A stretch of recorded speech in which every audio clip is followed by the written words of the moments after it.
Alright, well, we're back again. This is very late because we were late on this because we were on a trip, and then right after we watched this movie, I came back and went on another trip. Yep. And then this weekend I'm on another trip, so I have to do this quick. Yep. But the other day, we watched Furiosa, a Mad Max Saga. The newest movie in George Miller's long-standing Mad Max series that has now been going on for almost 50 years. Yep. So, Aiden, what is the plot of Furiosa, a Mad Max Saga? Furiosa is a prequel to the Mad Max movies. More specifically, it's a prequel to Fury Road, which prominently featured Furiosa. Depending how you take the Mad Max, I know the common belief is that the Mad Max movies are all vaguely separate and that they're all like fables of a man named Max, but it's definitely connected to Fury Road, regardless of all that. But Furiosa's origin story. She's a major character in Fury Road, and it follows her she's initially kidnapped from the Green Place as a child, which is a major plot point in Fury Road, and she bounces between various masters throughout her years, where she's originally a captive of a man named Dementis, who's played by Chris Hemsworth, who's sort of this leader of a rogue band of biker gangs, and she eventually comes into contact with Immortan Joe, who's the villain of Fury Road, and becomes a sort of cog in that machine, and eventually kind of works her way through that organization. And it's broad scope about her revenge against Dementis, as well as her attempts to return to the Green Place eventually, although she gets sidetracked from that. It's presented in a pretty unique... there are title cards that separate each chapter, and each chapter focuses on different portions of her life leading up to it. Yeah, there's a tiny bit of a time jump between each. It's essentially degree of a time jump between each chapter. It's a Fury Road lore movie that expands on a bunch of things that were both said and unsaid in Fury Road, and fills in the gaps. There's a lot of things that were alluded to in Fury Road that are solidified here, like Gastown and Bullet Town, or whatever it's called. And yeah, it covers basically Furiosa's childhood through shortly before the beginning of Fury Road. And yeah, Connor, what'd you think of Furiosa? The Furiosa is pretty good. I thought it was interesting to kind of take a different direction with the Mad Max series than Mad Max himself. It was a little slow. I guess I'll just get my criticisms out of the way. It was a little bit slow. Well, it was a hell of a lot slower than, especially the Road Warrior, Thunderdome, and, well, probably just Thunderdome and Fury Road. Kind of on par with, like, Road Warrior. I don't know if a couple of set pieces. And the first Mad Max is just him, like, driving around and shooting some bikers sometimes. I don't know if there's a single movie ever made that could be called faster paced than Fury Road, but yeah. No, yeah. But this movie, it's a different beast than those. George Miller seems to be kind of trying to make this and then the follow-up as his last hurrahs, presumably, because Father Time is not on George Miller's side since he's like 90. So hopefully he can get Mad Max 5 out in the next 2 or so years before he gets dementia. It was insane. Or maybe it's probably going to be one of those things where, like, you get some other filmmaker who's like, I was so inspired by him, or despite not being Fury Road on this thing for fun. Despite not being Fury Road, it's kind of fucking insane that this movie was directed by like a fucking 88-year-old. Yeah, no, for sure. There was some really good ones, like Steven the semi-truck fight, or the semi-truck chase thing. Oh yeah, where gliders. they're when they first make their kind of invincible super semi truck with the gliders and this and that. The little midget. The imagination George Miller still has, and the ability to have high energy as a almost 90-year-old man is fucking wild. So that's not really the takeaway. There were obviously, for probably numerous reasons, it wasn't practical to have an 88-year-old man do everything 100% practical, so there were some CGI shots which stood out.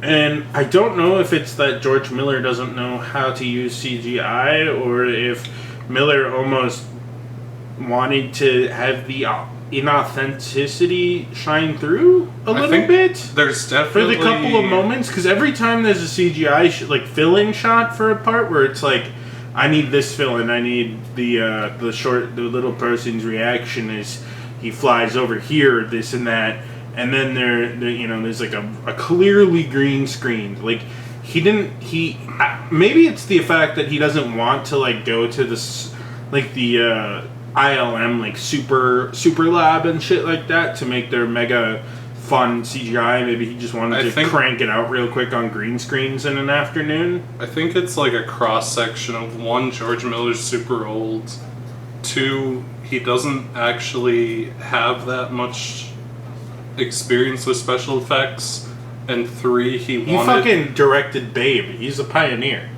True. But three, I think also he wanted like a sense of like hyper realism where everything's kind of artificial and exaggerated to some extent, and there's some shots that are just not great, but yeah, I think it's supposed to be a larger than life kind of also, I think heightened reality. Yeah, I think he also wanted to make it more abstract in his old age, so there's some stuff that had to be done through like color correction and special sets and green screen and shit like that, because like at night it almost like I think he almost intentionally shot a stylistic day to night, which looks pretty good, because I think he must have actually shot them day to night for whatever reason, and then he's like, well, if I'm gonna do day to night, I'm at least gonna like try to do something creative with my day to night, because these are the cards I was dealt. Yeah, I mean, he's also like 88, so his handlers and shit are probably like, you can't. The day to night shots are interesting. I think what makes them different from like Strangers Chapter 1, which is just fucking hideous, is that there's no pretension that it's... There's like a very intentional use of set lighting in the day to night segments that makes it more obviously artificial, but also more dramatic. This definitely feels like the most intentionally... slightly intentionally, I bet you, feeling Mad Max movie. There's some level it feels dreamy, which I think in a lot of ways, it seems like, I feel like the angle he was trying to tackle it from, though not directly saying it, is it's almost like, you know, you have the Mad Max fairy tale theory. It almost feels like kind of a night, like Furiosa's telling her story. So at times especially it feels like a recollection of the story or something, more than the actual how it would have looked in universe. The ending narration pretty much solidifies that with the Chris Hemsworth fate, and even like the opening when it zooms into Australia and is like, I live on blah blah blah. There's oceans all around it, you can see, and stuff like that. It's very much like this weird, like, fantasy land. Like, it's almost like... It's like desert, hell, Alice in Wonderland? Yeah, it's sort of from the perspective of Furiosa, which warps things. Because, like, when she initially meets Chris Hemsworth character, he seems very, like, wise and cunning and manipulative, but as she grows older, he seems like a pathetic loser. Yeah. And so there's at least some intentional bias presented from Furiosa's perspective as she learns about the world, and she goes from a naive child to essentially a hardened warrior. So there's definitely some intentionality to like the whole like kind of artifice to it.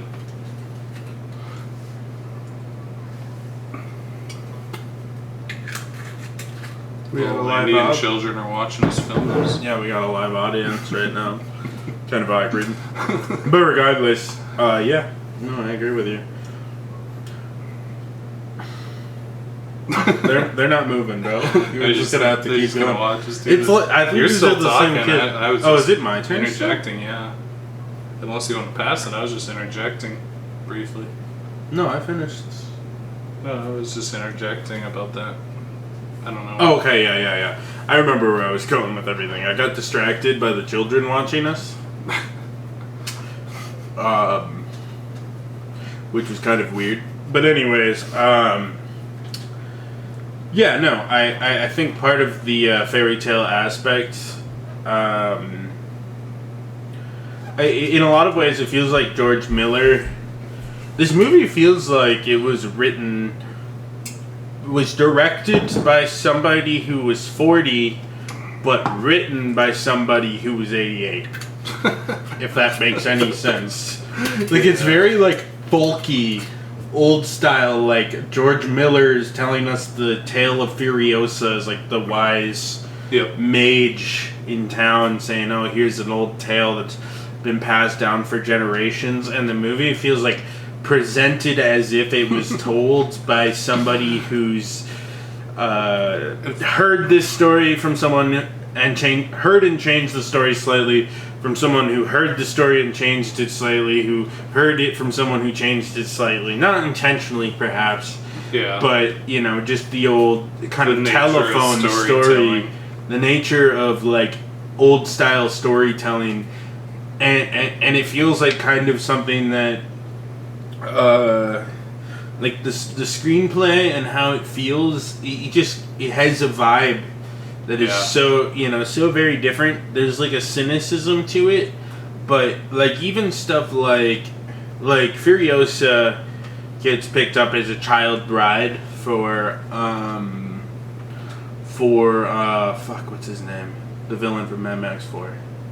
Morton Joe. Yeah, Morton Joe chooses her as a child bride when he first meets with Chris Hemsworth, and the perspective he plays it as isn't like most modern storytellers would do, where it's like, oh, it's a power move, he's a predator, whatever, blah blah blah. It's like it's more of like a Goosebumps perspective, or like it's like a fairy tale or something, where that that would be more understanding to kids, where it's like, then the mean, ugly old guy picked me to be his wife, blah, blah, blah. It's not like... It almost, like, tries not to bring in, like, the inherent, like, creepy aspect that we might suspect being grown adults. Yeah, he's not like Kevin Spacey. He's more like the Hansel and Gretel witch. Exactly. That's what I was trying to get off. He's not Kevin Spacey. He's not Jeffrey Epstein. He's Hansel and Gretel. He's a fairy tale villain that wants to marry the kid, and is just this evil, gross man who, but not an evil, gross man in that way, but like an evil, gross man in the child's fairy tale way. And for that, I thought it was kind of unique. Like George Miller's like, okay, I'm gonna do another Mad Max movie. I'm gonna give them what they like. We're gonna have fun action and shit. But at its core, it's an exploration of this character made long after Mad Max, like the original Fury Road, which was kind of conceptualized as a fourth incarnation of this Mad Max. It takes a different direction. Mad Max is a folk hero. Furiosa is more of like a hardened fairy tale character. And for that, I think it's kind of fascinating. Yeah. I thought it was a fascinating movie. I thought it was a lot slower than the other Mad Max movies, primarily like the more famous ones like Road, the middle three, I guess at this point, Thunderdome, Road Warrior, and Fury Road. Yeah. Where you look at Mad Max and it's more of like a straight up like weird like low budget action movie. Yep. and the other 3 are weird to varying results. I like all 5 of them to an extent. 1 and 3 being my least favorite. Road Warrior, pretty good. Mad Max Fury Road's my favorite. But it was fascinating. I thought it was a pretty fascinating adventure, and I thought the way they tackled the narrative was very different. And I'm not going to talk about it too much, but the action was good. Aiden, what are your thoughts on Furiosa?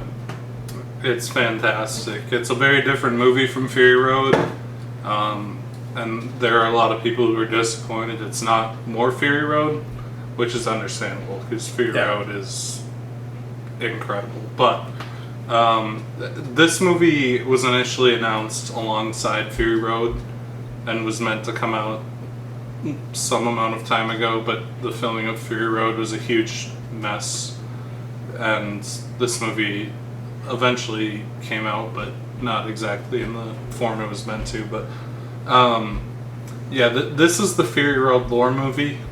There's a lot of stuff implicit and explicit in Fury Road that's expanded on here, and it does a really good job of that. It fills in a lot of gaps, and it kind of fleshes out the world of Mad Max, or at least of Fury Road, with areas like all the new areas we see, like Gastown is just this old oil refining place that's been converted into a trade hub because everyone in this world just relies on motorcycles to kill each other and loot from each other.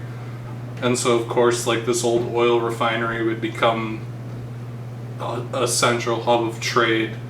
I think one of the strongest elements is Chris Hemsworth as Dementis, who gets as much of an arc as Furiosa, or kind of more like an anti-arc, where from child Furiosa's perspective, he's like this wise, cunning, manipulative man, and she's under his thumb for a long time, and then when she actually gains experience in the world, by the end of the movie, he's just like, when she finally reunites with him, in a way, he's just like this pathetic, like, impulsive, sniveling leader of a bunch of idiots. And that's really, really well handled. As well as, like, ultimately, his fate is kind of left in the air. It shows a bunch of different ways he could have been killed by Furiosa, and the narrator more or less says, I don't know, you can, it's a fairy tale, you can kind of, like, decide what you think is best, and it presents a very outlandish final one that is obviously, like, probably not what happened, but yeah, the narrator kind of ties it all together as this kind of folk story or like fairy tale that's kind of outside of reality, but also expands the world of Fury Road in a way that there hasn't really been time or a place to do in the main Mad Max movies. All that stuff's really interesting. I think even though it's definitely not the wall-to-wall endless action fest that Fury Road is, the action that is here is really strong. Anya Taylor-Joy is really good as Furiosa, even though she doesn't actually say a lot. And they kind of just pretend that she's, they're just like, whatever, she just looks different now, I guess. And they like CGI'd a child to look more like her, which is crazy. A little weird. She doesn't look anything really like Charlize Theron. No, she doesn't look. I mean, they're both like blonde Charlize women. Theron. So like, if I was to like say the first two descriptors of them, Anya Taylor-Joy's not even naturally blonde though. Oh, she isn't. No, she's brown hair, like splits her natural hair, I think. They have almost nothing in common. And Anya Taylor-Joy looks like a really sexy alien. They're both women. They're both women. That's about all. And they're both bald women at the end of this movie and at the start of the next movie. Well, I saw an article on GQ for this movie that said that Anya Taylor-Joy was self-conscious for looking like a person with a normal, like a sexy alien, like a sexy person with Down syndrome eyes. Cut that out. She's got like weird. She's got like weird giant alien eyes. Yeah, but in a hot way. But anyway, it doesn't matter. I'd maybe smash Anya Taylor-Joy, but then it'd be kind of weird too. So maybe not. I mean, I definitely would, but I definitely would. It'd be weird to see from her. It'd be weird to see from her perspective, where she's got like a fisheye view of the whole thing. You know, she sees from the side. You can't see anything. It's like fucking. Can someone really consent when they're just looking sideways while you're banging? It's like you're fucking from a GoPro. You know, it's just like that angle. Yeah, for real. But yeah, it's really good. It kind of escapes words. There's not a lot of words spoken in this movie. It's either action or lore, but the lore is shown, not told. I really like Chris Hemsworth as the villain. I think he does a really good job of playing both this like kind of larger than life manipulative, cunning guy when she's a child and pathetic creature when she's older. It all comes together really well. I think, you know, it's a 10 out of 10 movie in a very different way from Fury Road, which is also a 10 out of 10 movie. It's an expansion on what Fury Road was in a very, very different avenue. And the fact that George Miller was 88 or 89 or whatever the hell when he made this is insane. It's a nice little modern fairy tale with fun action and good performances from the leading cast, and it's fun. It's fun. I don't know what else to say beyond that. It's a really fun movie. So Connor, would you recommend Furiosa? Yeah. Maybe not for people who are like exclusively like action people. There's really good action in the movie, but there's a lot. But pretty much everything else is like weird and has a lot of room for interpretation. Even the action. The action is just really good. Still, one of the most impressive action directors of all time. Clearly, doing it at the age he's doing it. Yeah. I'm sure there's help from like second units and stuff and special shit, but when he was young, he was visualized a lot of this. When he was young, he was doing it on no money, and now that he has money, he's 90. Yep. That's gonna be NTMA Productions. We'll get to like 100,000 subscribers at 95 years old, and we'll make the ultimate Pokemon Generation 22 retrospective, and I'll talk about Batman 3252, which is about how Bruce Wayne is sad that his new grandson Chucky is not a good Robin. Yeah. And then we'll die.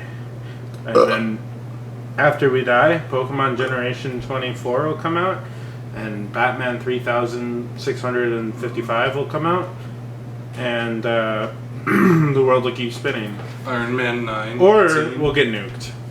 Iron Man 27. Iron Man 27. A new Iron Man hologram appears. Robert Downey Jr. is AI'd back to life. He says, no, it's going to be a different actor. But it'll be like Iron Man, VR, AR, Super R, technology, super suit. After Robert Downey Jr. overdoses, they're going to synthesize his voice as AI to be the new Jarvis for the Black Iron Man. Who's played by like yeah, they gotta wait till he dies so one of his kids one of his drug addict kids he'll have like some kid that's a grandkid or something.